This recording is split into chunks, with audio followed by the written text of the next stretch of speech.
अहमदाबादच्या हिरावाडीमधून आलेली एक बातमी खास करून लहान मुलांच्या पालकांसाठी धक्कादायक आहे. कारण इथं तयार होत होते लॉलीपॉप, पण ज्या ठिकाणी लॉलीपॉप तयार केले जात होते तिथं स्वच्छतेचा पूर्णपणे अभाव होता. कारखान्यात मोठ्या प्रमाणात भंगार होतं. कामगारांनी टोपी, ग्लोव्ज आणि एप्रेशन घातलेलं नव्हतं. त्यातच रिटेलरच्या परवान्यावर मॅन्युफॅक्चरिंग सुरू असल्याचं सुद्धा समोर आलंय. प्रशासनानं कारवाई करत हा कारखाना सील केलाय. तब्बल 150 किलो लॉलीपॉप जप्त केलेले आहेत. पाहूया. लॉलीपॉप खाताय, खबरदार. अहमदाबादमध्ये 1500 किलो लॉलीपॉप जप्त.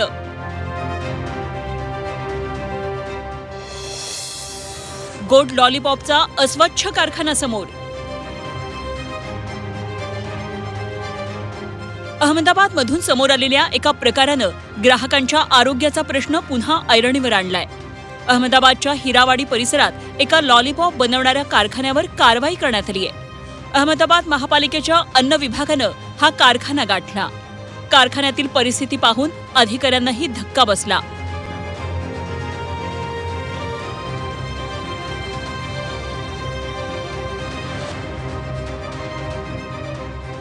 लॉलीपॉप तयार करण्याच्या ठिकाणी मोठ्या प्रमाणात अस्वच्छता आढळली. सोबतच भंगारही पडलेलं होतं आणि याच वातावरणात लॉलीपॉपची निर्मिती सुरू होती. या कारखान्याचं नाव आहे मनन फूड. याच ठिकाणी नरेशभाई घनश्यामभाई मंगवाणी हा व्यक्ती साखरेपासून तयार होणाऱ्या लॉलीपॉपचं उत्पादन करत होता. मात्र उत्पादनाच्या ठिकाणी स्वच्छतेचा पूर्ण अभाव होता. आजूबाजूला अस्वच्छता, भंगार साचलेलं आणि त्याच ठिकाणी लॉलीपॉप तयार केले जात होते. इतकंच नाही तर लॉलीपॉप तयार करणाऱ्या कामगारांनीही स्वच्छतेचे नियम धाब्यावर बसवले होते. कामगारांच्या डोक्यावर टोपी नव्हती, हातमोजे नव्हते, अंगावर एप्रन नव्हता. अन्नपदार्थ हाताळताना आवश्यक असलेल्या मूलभूत स्वच्छता नियमांचं पालन होत नसल्याचं समोर आलं. या कारखान्यात आणखी एक गंभीर बाब समोर आली. किरकोळ विक्रीसाठी असलेल्या परवान्यावर चक्क खाद्यपदार्थाच्या उत्पादनाचं काम सुरू होतं. म्हणजेच परवाना एका कामासाठी आणि प्रत्यक्षात दुसरंच काम सुरू असल्याचं आढळलं.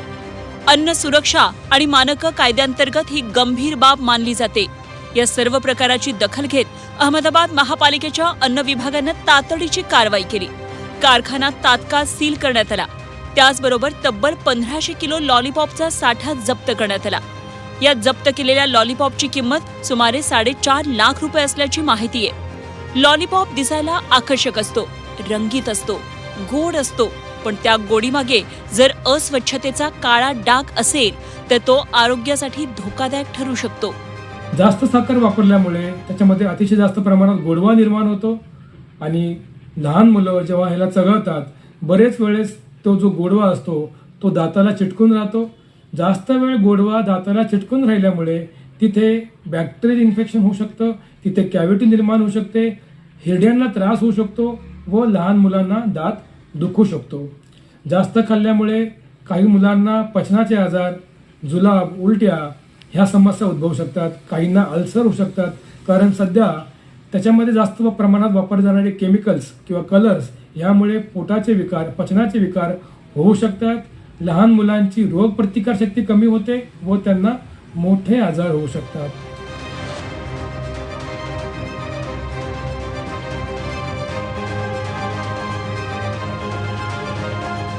खाद्यपदार्थ तयार करणाऱ्या ठिकाणी स्वच्छता ही पर्याय नसते, ती मूलभूत गरज असते.